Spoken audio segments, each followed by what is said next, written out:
আমার সোনার বাংলায় এত বিপদ কেন? কার বদ নজর পড়ছে এই দেশটার উপরে? নিলে এরকম ঝামেলা কেন? আর আপনারা দেশ স্বাধীন করে বসে আছেন না? দ্বিতীয়বার স্বাধীন করছি। স্বাধীন করলে ভোলার জমিনে বাবার সামনে মেয়েকে ধর্ষণ করা হয় কেন? স্বামীর সামনে স্ত্রীকে ধর্ষণ করা হয় কেন? বোঝা গেল সফল স্বাধীন হয়নি। আবার নতুন করে স্বাধীন করতে হবে, প্রস্তুতি নিতে থাকেন, এবং সেই স্বাধীন হবে একমাত্র ইসলামের স্বাধীন। ইসলামের স্বাধীন ছাড়াই জমিনে শান্তি আসবে না। আল্লাহর জাতের কসম, সম্ভব না, কোনোভাবেই সম্ভব না। ইসলামের স্বাধীন যতদিন পর্যন্ত না হবে ততদিন পর্যন্ত জমিনে শান্তি কেউ দিতে পারবে না, শুধু চাপাবাজি করবে আর কিছু না। আল্লাহ হেদায়াত দান করেন। তো হাত কথা বলবে, শিবলিকে গাছ বলে আমার মতো হও, শিবলি বলে তোমার মধ্যে কি আছে? গাছ বলে তাকায়া দেখ। যত মানুষ এখান থেকে হেঁটে যায় একটা আঘাত করে, ঢিল মারে, হাতে একটা লাঠি থাকলে একটা বাড়ি মারে। এত আঘাত সহ্য করার পর একটা সেকেন্ডের জন্য আমি তার সাথে কোনো তর্ক করি না, রাগ করি না, বরং ধৈর্য ধারণ করি। আর সময় মতো আবার তাদেরকেই ভিটামিনওয়ালা ফল উপহার দেই। শিবলি কয় সুন্দর একটা পয়েন্ট তো পাইলাম, তাহলে তোমার ভেতরে ধৈর্যের পাহাড়। শিবলি বলে রে গাছ, এত তোমার মধ্যে ধৈর্যের গুণ, তাহলে বলো তোমাকে আগুনে জ্বালানো হয় কেন? তোমারে দিয়া লাকড়ি বানায় আগুন কেন জ্বালায়? গাছ বলে রে শিবলি, ভালো একটা গুণের পাশে একটা জন্মগত আমার খারাপ অভ্যাস আছে, এটার নাম কিবির। আমি নিজের এত বড় মনে করি, আমি জন্ম থেকেই উপরে উঠতে চাই, নত হতে চাই না। আমার উপরে কিছু থাকলে আমি ছিঁড়ে ফেরে উপরে যাই। এই যে উপরে উঠার মতো একটা বাহাদুরি ভাব, এই ভাবটাকে দমন করার হাতিয়ার হলো আমার জন্য আগুন। শিবলি বলে দুইটা নসিহত তোমার থেকে পাইলাম। এক, ধৈর্য ধারণ করব। দুই, অহংকারী করা যাবে না। জমিনের মধ্যে যত মানুষ, সব মানুষের আল্লাহ চলার জন্য সম্মানের সাথে একটা গুণ দান করেছেন, কিন্তু এই গুণ পেয়ে যেন বাহাদুর হয়ে না যাও, অহংকারী হয়ে না যাও। এ কারণে আল্লাহ আর একটা সাইড তোমার দুর্বল করে রেখেছেন। আমি হাফিজুর রহমান বয়ান করি, জোহরের নামাজের পরে এত মানুষ, আল্লাহ কয় বাহাদুরি করিস না, তুই বয়ানই করতে পারো, যদি একটা ফতুয়া কেউ জিজ্ঞাসা করে তুই ফতুয়া দিতে পারবি না। আমার কাছে মাসআলা জিজ্ঞাসা করলে বলবো মুফতি সাহেবের কাছে যাও, সেখান থেকে ফতুয়া নাও। তাহলে আমি এক সাইডে বয়ান করনেওয়ালা, অন্য লাইনে কোরআনের ফতুয়ার ব্যাপারে আমি দুর্বল। পৃথিবীর প্রত্যেকটা মানুষের সম্মানের জায়গায় চলার জন্য একটা গুণ আছে, অহংকারী হতে যেন না পারো সেজন্য আর একটা দুর্বল সাইটও আছে। বড় লোক টাকার মাস্তানি করে, টাকার অভাব নাই। মাছওয়ালা কয় তোর টাকার গুল্লি মারি, আমার মতো ফকিরের যদি টাকা না দাও তোর কপালে মাছ নাই। বড় লোক যদি বলে গরিবের কাছে যাব না, খোদার কসম প্রত্যেকটা বড় লোক পঙ্গু হয়ে যাবে এক সপ্তাহের মধ্যে, পঙ্গু। তাহলে গরিবের কাছে মাছ আছে, গরিবের কৃষকের কাছে চাল আছে, ডাল আছে, বড় লোকের পকেটে টাকা আছে।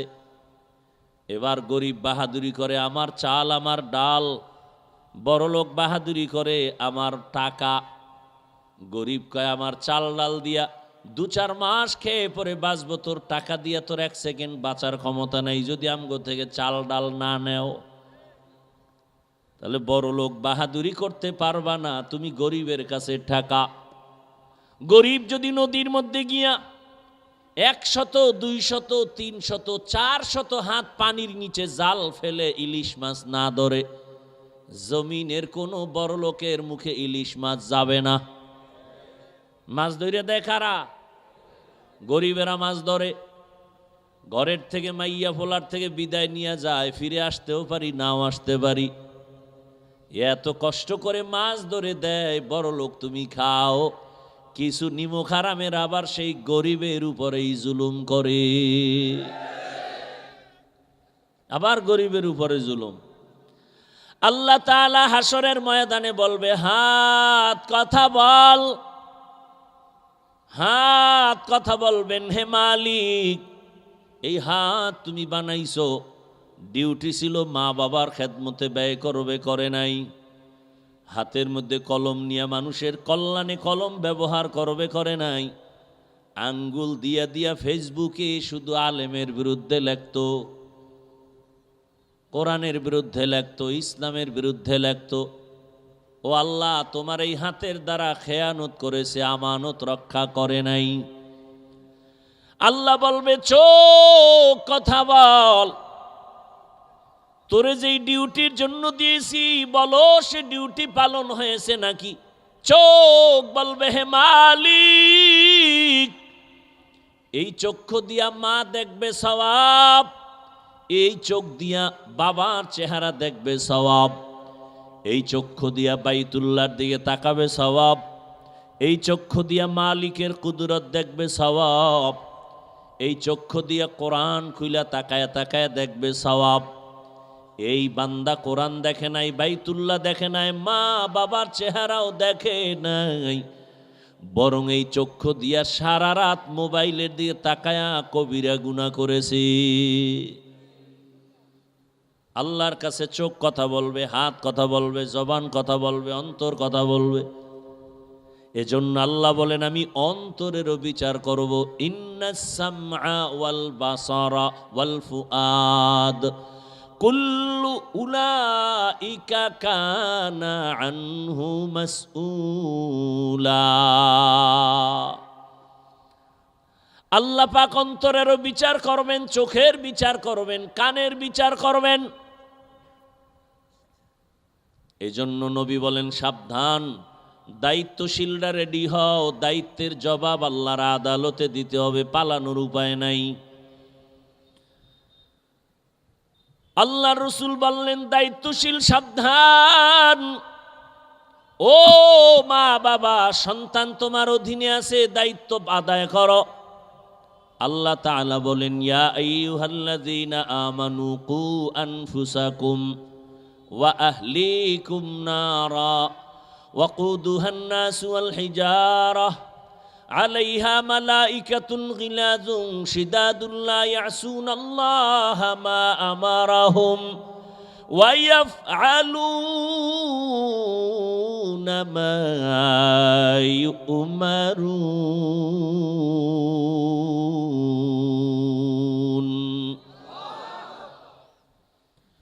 আল্লাহ বলেন, ও মুমিন, জাহান্নাম থেকে আগে নিজেকে বাঁচাও, তোমার আহালরেও বাঁচাও।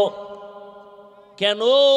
বলে, ওয়াকুদুহান নাস ওয়াল হিজারাহ, জাহান্নামের ইন্ধন হবে মানুষ আর পাথর। আল্লাহ হাসরের ময়দানে জাহান্নামকে জ্বালাবেন মানুষের আর পাথরের মাধ্যমে। এজন্য আল্লাহ বলেন, জাহান্নাম থেকে নিজেকে আগে বাঁচাও, তারপরে তোমার আহালকে বাঁচাও। মা বাবা, আপনি আগে জাহান্নাম থেকে বাঁচবেন, আপনার আহাল সন্তানকে বাঁচাবেন। ও স্বামী, তুমি জাহান্নাম থেকে নিজের আগে বাঁচাও, তারপরে তোমার আহাল স্ত্রীকে বাঁচাও। শিক্ষকেরা নিজে জাহান্নাম থেকে আগে বাঁচবেন, তারপরে ছাত্রদেরকে বাঁচাবার চেষ্টা করবেন। মসজিদের ইমাম ও খতিব জাহান্নাম থেকে আগে নিজেকে বাঁচাবেন, মুসল্লিদেরকেও বাঁচানোর চেষ্টা করবেন। একজন মেম্বার নিজে জাহান্নাম থেকে আগে বাঁচবেন, ওয়ার্ডের মানুষকেও বাঁচাবার চেষ্টা করবেন। আল্লাহ বলেন, জাহান্নাম থেকে বাঁচো, জাহান্নাম তো পরকালের হিসাব, এখন কিভাবে বাঁচবো? ওলামায়ে কেরাম বলেন, যেই কাজ করলে জাহান্নামে যাইবা, ওই কাজ থেকে নিজেরে বাঁচাও। কি কাজ করলে মানুষ জাহান্নামে যাবে, ওই কাজের নাম হলো গুনাহের কাজ। সহজ কথা হলো, বান্দা নিজেকে গুনাহ থেকে বাঁচাও। ক্বালা রাসূলুল্লাহি সাল্লাল্লাহু আলাইহি ওয়া আলিহি ওয়াসাল্লাম, ইত্তাকিল মাহারিম তাকুন আবাদান নাস, আল্লাহর নিষিদ্ধ অবৈধ জিনিস থেকে নিজেকে বাঁচাও, তো মর্যাদা মানুষের মাঝে আল্লাহ বাড়ায় দিবেন। ইয়া আইয়ুহাল্লাযীনা আমানুত্তাকুল্লাহা হাক্কা তুকাতিহি ওয়া লা তামুতুন্না ইল্লা ওয়া আনতুম মুসলিমুন।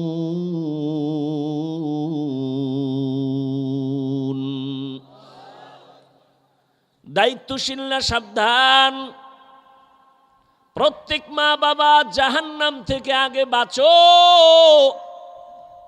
জাহান্নাম থেকে নিজেকে বাঁচাইলেই হবে না, দায়িত্ব আছে আহালকেও বাঁচাও। মা বাবার আহাল হলো সন্তান। একজন সন্তান গিয়া খলিফাতুল মুসলিমিন, তাও যেমন তেমন না, দেখলেই কলিজা কাঁপে হযরত ওমর। ওমরের আদালতে গিয়া বাবা যাইয়া বিচার দিল, আমার সন্তান বাবা হিসাবে আমার হক আদায় করে না। ওমর কয়, তরবারি দেখছো? আমার কথার আগে তরবারি রেডি। সন্তান তোমার হক আদায় করে না বললেই হবে না, ডাকো তোমার সন্তানেরে। সন্তানকে আদালতে হাজির করা হলো। সন্তান আইসা কয়, এই তুই বাবার হক আদায় করনি। ওমর বলে, কয় আমার একটু প্রশ্ন আছে বাবার ব্যাপারে। ওমরের আদালত আদেল ইনসাফের আদালত। ওমর কয়, সন্তান তোমার কি বলার আছে বলো। সন্তান বলেন, খলিফাতুল মুসলিমিন, আমি সন্তান দুনিয়াতে আগে আসি নাই, আমার বাবার সে আগে জানতে চাই, আমি বাবার হক আদায় করার ক্ষেত্রে বাবার পক্ষ থেকে কোনো হক আসেনি আমার উপরে আদায় করবে বলে আছে। সন্তান বলে, জানতে পারি? বলে, হ্যাঁ। কি হক? ওমর বলে, বাবার 1 নাম্বার হক একটা ভালো মা ঘরে নিবে। ভালো মা? সন্তান বলেন, খলিফাতুল মুসলিমিন, আমার বাবা এক হক আদায় করে নাই। আমার ঘরে আব্বা জান একটা মা আনছে ডানা কাটা ভরি। কি ভরি? এই যুগের ডানা কাটা ভরি, সেই যুগের ভাষা আলাদা ছিল। তাহলে বাবা ভালো মা ঘরে আনতে পারে না, চরিত্র সুন্দর না, বেপরদার আড্ডাখানায় দৌড়ায় আমার মা। এরপরে ওমর বলে, দ্বিতীয় হক হলো, সন্তান দুনিয়াতে যখন ভূমিষ্ঠ হবে ডান কানে আজান দিবে, বাম কানে ইকামতের আওয়াজ দিবে। সন্তান বলে, বাবা এই হকও আমার আদায় করে নাই। কি ভোলার মানুষ! অনেক বাবা তো জানেই না সন্তানের ডান কানে আজান, বাম কানে ইকামত। আর এখন এমন আধুনিক, বাচ্চা আসার আগেই হসপিটালে দৌড়ায়। নরমালে হবে, নিবে না, সিজারের দরজায় দাঁড়ায়। আর হসপিটালে গিয়ে এমন ভয়, ডাক্তার সাহেবরা এমন ভয় দেখায় দেয়, বলে তাড়াতাড়ি সিজার করো, না হয় বাঁচানো কঠিন, রক্তর শূন্যতা, পানি শূন্যতা। যত বাংলাদেশে হসপিটাল আছে, বাচ্চাগুলো সিজারে হোক আর যেভাবে হোক, হসপিটালের মধ্যে একটা বাচ্চা প্রসব হবে, আজান ইকামতের সিস্টেমে কোনো মুয়াজ্জিন, কোনো হসপিটালওয়ালারা রাখে না। নাকি আপনাকে ভোলায় আছে? হ্যাঁ, বলেও না, বলেও দেয় না। এই মিয়া, আমরা তো ইসলামী হসপিটাল দিছি, আপনার সন্তান আসছে দুনিয়াতে, আজান ইকামত দেন, বলেও না। আর বাপ মা তো ওদিকে বউরে বাঁচানোর জন্য পাগল, রক্ত দাও, এই দাও, সেই দাও, আজান ইকামত জবাই হয়ে গেছে। কি কয়জন সন্তান বুকে হাত দিয়ে বলতে পারবে আমার জন্মকালে আজান আর ইকামত হয়েছে? কয়জন বাবা বুকে হাত দিয়ে বলতে পারবেন আপনার সন্তানের কানে আজান ইকামত হয়েছে? বড় কঠিন হালাত। এই ইনজেকশনটা যদি দিতেন, সন্তান উল্টা পাল্টা যতই করতেন তত ঈমান হারাইতো না। কিন্তু এর খবরই নাই, অনেকে তাকায় আছে, এটা জানি না। আল্লাহ হেদায়াত দান করেন। হাকিকত সে तो दुनिया बेखबर है दुनिया की नुमाइश पर नजर है नमी गुयम के आज दुनिया जुदाबास बाहर कारे के बाशिबा खुदाबास। রাগ করতেছেন নি আবার? দুনিয়া এমন হয়ে গেছে যে অন্যায় করবে সমস্যা নেই, আমরা স্মরণ করায় দেই, বুঝাই কেন, বাধা দেই কেন, আমগো দোষ। আল্লাহ হেদায়াত দান করেন। ডান কানে আজান আর বাম কানে কামত। এরপরে বলে আব্বা এ হক আদায় করে নাই। খলিফাতুল মুসলিমিন ওমর বলেন তারপরের হক 7 দিনের দিন আকিকা দিবে, চুল ফালাবে, ভালো নাম রাখবে। সন্তান বলে বাবা সেই হকটাও আদায় করে নাই। 7 দিনের দিন চুল ফালাবে, ভালো নাম রাখবে।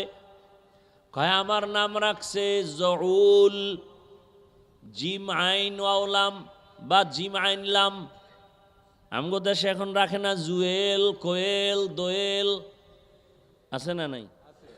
মানে ইসলামী নাম নাই দুনিয়ায় না, এজন্য বেঈমানের নাম এমনও নাম রাখে যা বলতেও লজ্জা লাগে।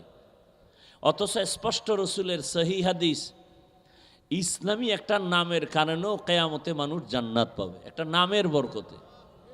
নাম রাখছে সন্তানের তুফান, সন্তানের নাম বৃষ্টি, হাসি, খুশি, সাগর, নদী, নাম নদী, আছে না নাই? সন্তানের নাম সবুজ, বাপের নাম গম্বুজ। হাসেন আপনারা? এক সন্তানের নাম নাকি রাখছে সাগর। কি নাম রাখছে? সাগর। এরকম নামের সন্তান আছে না? আর এখন তো সব ফ্রি মাইন্ড, সব ফ্রি মাইন্ডে চলে। দুনিয়ার আকাম কুকাম করবে, বলবে ফ্রি মাইন্ড। এই ভাই ভলিউম বাড়াও তুমি। দুনিয়ার আকাম কুকাম করে আর বলে ফ্রি মাইন্ড। কি শালিরি নিয়ে ঘুরবে, পর্দার কোনো ভালাই নাই, বেপর্দা আড্ডা, স্লোগান বানায় নিছে কি ফ্রি মাইন্ড। আল্লাহ হেদায়াত দান করুন। তো কো যাও সুন্নতে আহমদ কুজা বা মুহাম্মদ কাইবুয়াদ নিসবতরা মান আহাব্বা সুন্নতি কৌলে রসুল মজদায়ে কানা মাই হাম কুন কবুল। সন্তানের নাম রাখছে কি? একটু আগে বলছে সাগর। এখন সাগর ডেলি ডেলি অসুস্থ হয়, খালি অসুস্থ। হুজুরের দোয়ার জন্য আছে, ডাঁটে খানা খাওয়াইছে ঘরে, খাওয়াইলা একাই হুজুর একটু দোয়া করেন, আমার সন্তান সাগর বড় অসুস্থ, কলিজা ধরে দোয়া করেন। হুজুর মোনাজারটা দিয়া জিগাই নাম কি? কয় সাগর। মোনাজারটা হালাই দিছে। কয় যদি মইরাও যাই সাগরের জন্য আমি দোয়া করতে পারবো না, কারণ এই সাগর আমার বাড়ি 3 বার ভাঙছে। এই সাগরে কোনোভাবে সম্ভব না দোয়া করা। তোমার খানার গুল্লি মারি আমি গেলাম, জীবন যাবে, সাগরের জন্য কোনো দোয়া হবে না। हकीकत से तू दुनिया बेखबर है दुनिया की नुमाइश पर नजर गुयम के आज दुनिया जुदाबाश बाहर कारे के बाशिबा खुदाबाश चिस्ते दुनिया आज खुदा गाफिल बुदन कमाशु नुकरा हो फर जिंदुजान। খলিফাতুল মুসলিমিন বলেন এর পরের হক, প্রত্যেকটা বাবার দায়িত্ব সন্তানের আদব শিখাবে। ক্বালা রাসূলুল্লাহি সাল্লাল্লাহু আলাইহি ওয়া আলিহি ওয়াসাল্লাম মান বুলিদা লাহু ওয়ালাদুন ফালইউহসিন ইসমাহু ওয়া আদাবাহ فإذا بلغ فليزوجه فإن بلغ ولم يزوجه فأصاب اسما فإنما اسمه على أبيه। সন্তান আস্তে বুঝ হয়ে গেছে, এখন আদব শিখাও। সন্তানের আদব যদি শিখাইতে চাও, ফজরের নামাজের সময় কেজিতে পাঠায় দাও, ঠিক না?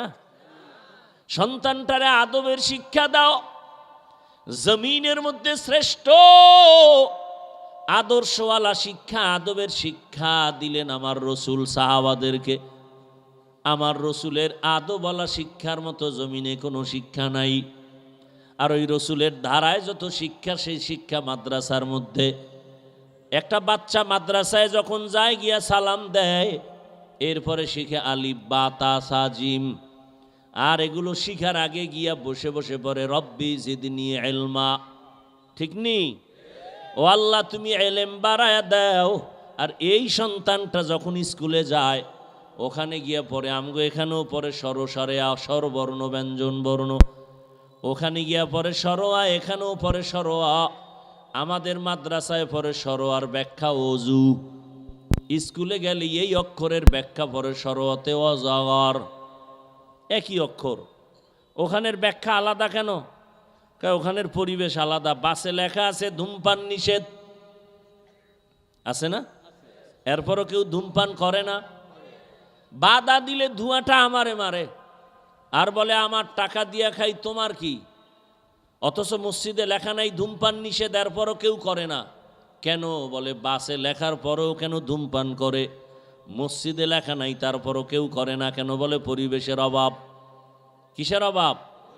সৎসঙ্গে স্বর্গবাস, অসৎসঙ্গে সর্বনাশ।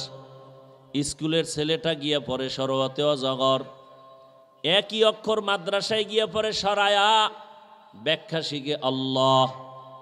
স্কুলে গিয়া সরায়াতে শিখে আপা, ঠিক নি? এইবার বাচ্চা মায়েরে কয় আম্মু অজগর কি বলে, এটার মেজাজ গরম। আপা কি বলে, আপেলের মতো। সন্তান অজগরের মতো মেজাজ নিয়ে গেলাস ভাঙে, আলমারি ভাঙে, সুকেজ ভাঙে।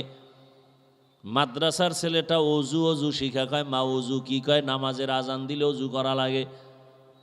মা আল্লাহকে বলে তোরে যে বানাইছে আসমানের মালিক তিনি আল্লাহ।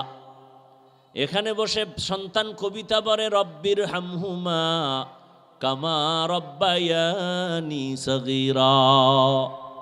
আর স্কুলে গিয়া কবিতা পড়ে ক্রিং ক্রিং টেলিফোন, হ্যালো হ্যালো হ্যালো, কে তুমি কাকে চাও বলো বলো বলো।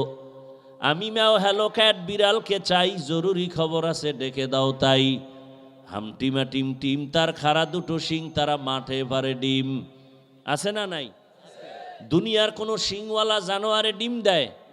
তাহলে মিথ্যা শিখানো শুরু হয়ে গেছে। যেই শিক্ষার ফাউন্ডেশন মিথ্যার উপরে হবে, এই শিক্ষার দ্বারা জাতির কোনো দিন কল্যাণ হবে না, ক্ষতি হবে। আর যার কাছে আদবের শিক্ষা আছে, ও মাদ্রাসায় গিয়া বসার আদব 3 প্রকার পইরা ফেলছে। মুরব্বি দেখলে সালাম দাও। ওমর বলে আমার বাবা আমারে কোনো দিন আদব শিক্ষা দিছে কিনা? সন্তান বলে না, দেয় নাই। এবার বাবারে কয় তুমি সন্তানের হক আদায় করো, সন্তান তোমার হক আদায় করবে। তুমি অন্যের জানাজা পড়তে যাও, তোমার জানাজায় অনেক লোক আসবে। তুমি অন্যের জন্য দোয়া করো, তোমার জন্য অন্যরা দোয়া করবে। ও দায়িত্বশীল বাবা সন্তানকে বাঁচাবার আগে নিজে বাঁচবেন। নিজে নামাজ পড়ে না, সন্তানের নামাজের হুকুম। শিক্ষক সাহেবরা নিজে আগে জাহান্নাম থেকে বাঁচবেন, ছাত্রদের বাঁচাবার ফিকির করেন। নিজে যদি সারা রাত মোবাইল চালান, ছাত্রদের মধ্যে আসর চলে যাবে, ওই ছাত্র মোবাইল থেকে দূরে যাবে না। নিজে যদি তাহাজ্জুদ না পড়েন, ছাত্রর মধ্যে তাহাজ্জুদের অভ্যাস আসবে না। এ কারণেই তো আল্লাহ বলেছেন লিমা তাকুলুনা মা লা তাফআলুন। দায়িত্ব সম্পর্কে জবাবদিহিতার কাঠগড়ায় দাঁড়াতে হবে।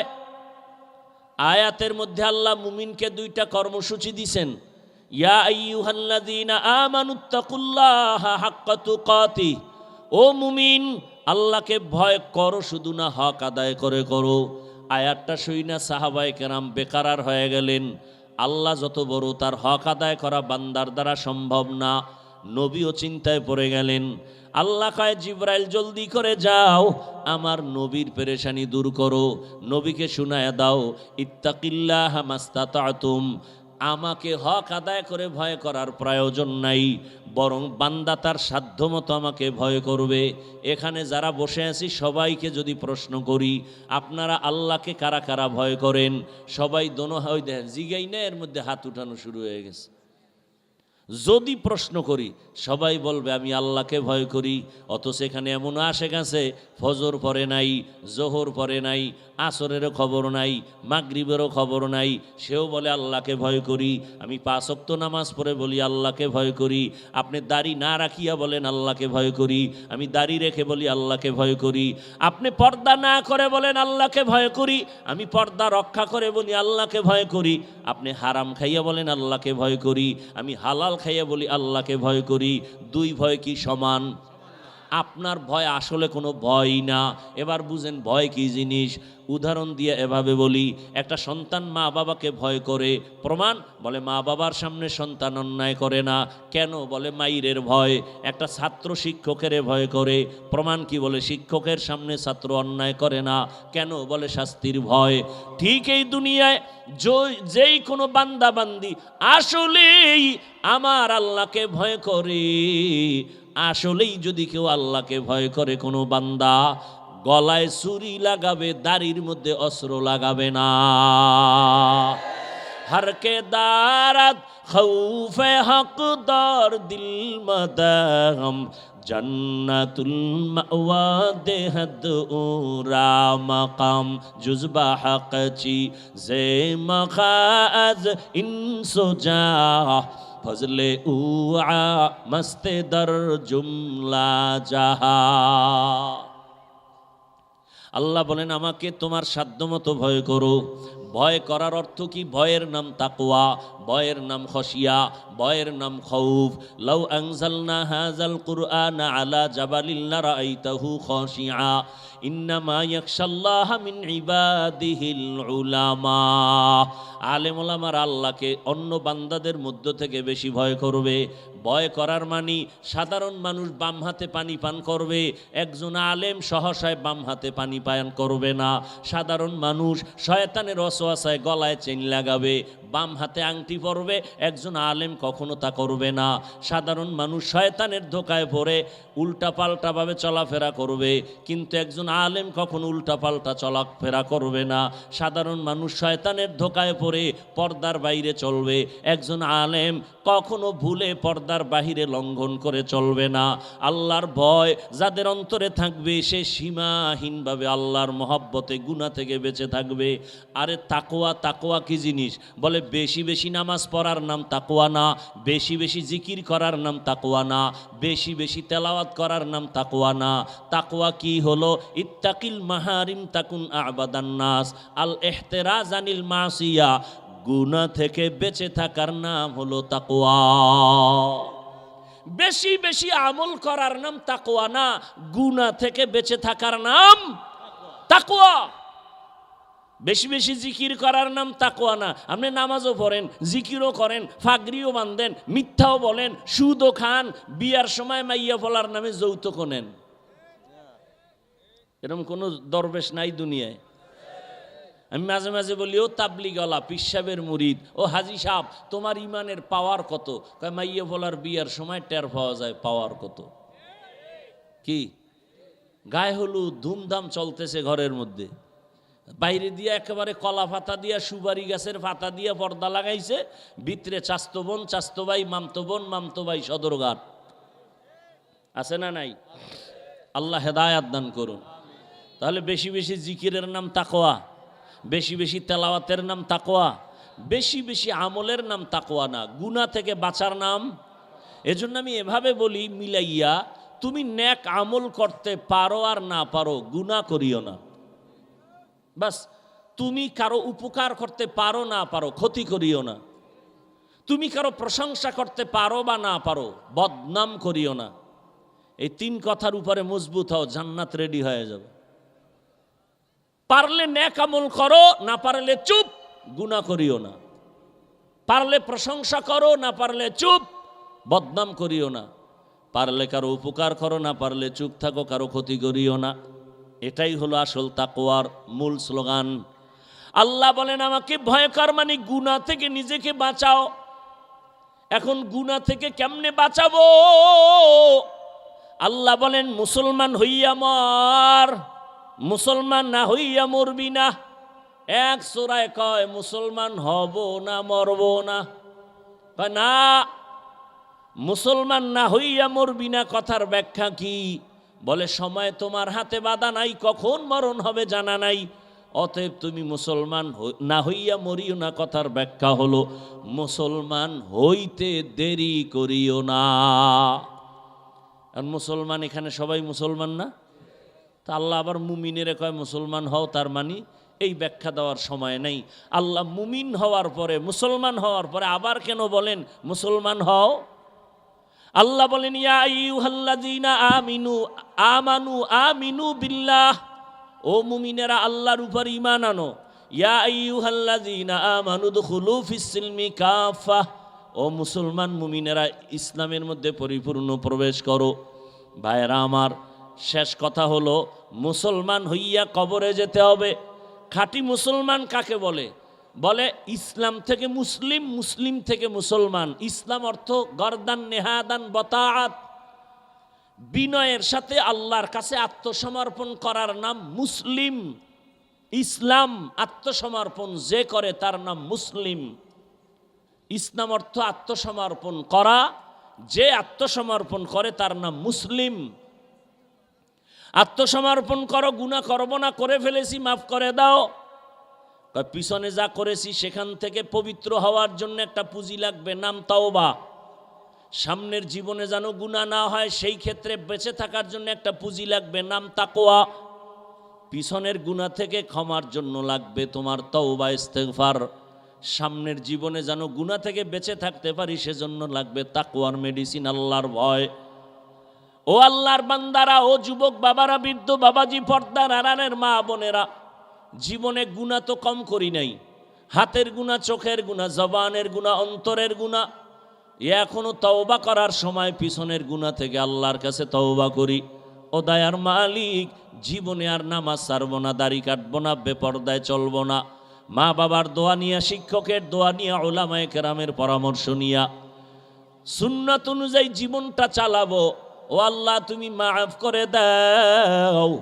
ও যুবক বাবা, তওবা করো। তোমার মতো যুবক জেনারেল লাইনে নামাজ পড়ে নাই, দুনিয়ার লাইনে কাজ করে, কৃষি কাজ করে নামাজ পড়ে, নদীতে মাছ ধরে নামাজ পড়ে, ব্যবসা করে নামাজ পড়ে, চাকরি করে নামাজ পড়ে। তুমিও তৈরি হয়ে যাও, আর নামাজ ছাড়িও না। মা বাবার দোয়া নিয়া, শিক্ষকের দোয়া নিয়া, উলামায়ে কেরামের দোয়া নিয়া সামনে আগাও। মা বাবারাও তৈরি হয়ে যান, আল্লাহর মোহাব্বতে তওবা করেন। জীবনে আর গুনার কাছেও যাবেন না, আর নবীর তরিকার বাহিরে চলবেন না। তওবা করার যদি নিয়ত কারো হয়, মুনাফিকি না থাকে, খাঁটি তওবার নিয়ত যাদের আছে, দুটো হাত আমার আল্লাহকে দেখাইয়া দেই। আয় আল্লাহ, আমাদের হাতগুলো কবুল করে নেন, তওবা কবুল করে নেন। তওবার উপরে মজবুত হইয়া চলার মতো তৌফিক আমাদের দান করেন, আমিন।